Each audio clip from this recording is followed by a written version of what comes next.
Pilkada tahun 2020 ini cukup mengejutkan berbagai pihak, di mana terdapat lebih dari 25 kabupaten atau kota yang melawan kota kosong. Sebelumnya saya akan bahas dulu apa sih itu kota kosong.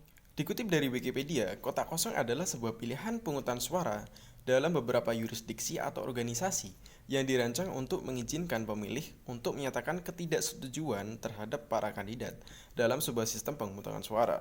Jadi, kotak kosong bukan berarti kotak suara yang tidak ada pemilihnya, tetapi yang dilawan nanti adalah kotak kosong tanpa pasangan calon.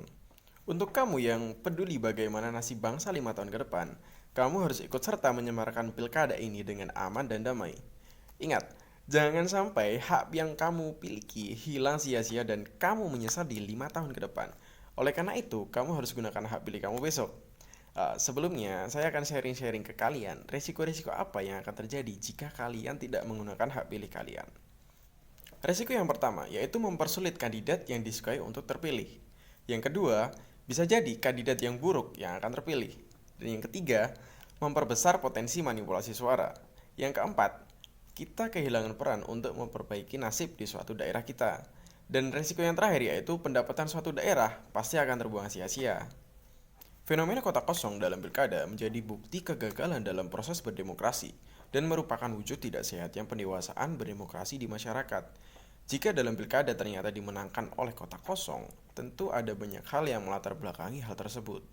Pertama, di daerah tersebut sedang mengalami krisis kepemimpinan dengan terjadi penciutan nyali putra daerah yang berani tampil untuk memimpin daerahnya sendiri.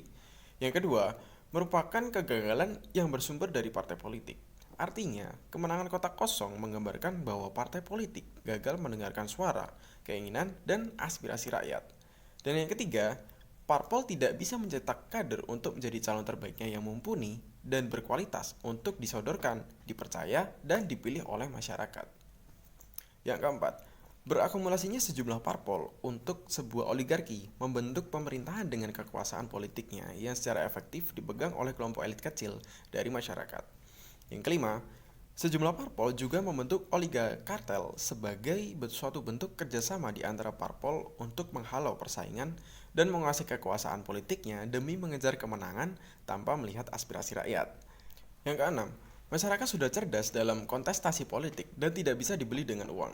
Mereka tidak lagi memikirkan kepentingan perut sesaat, dan ini merupakan pertanda baik dari masyarakat dengan menunjukkan bahwa mereka tidak terpengaruh dengan rayuan partai politik. Kemenangan kota kosong adalah sebuah sinyal positif bagi politik di Indonesia dan semestinya dapat dijadikan pelajaran dan bahan evaluasi bagi partai-partai politik.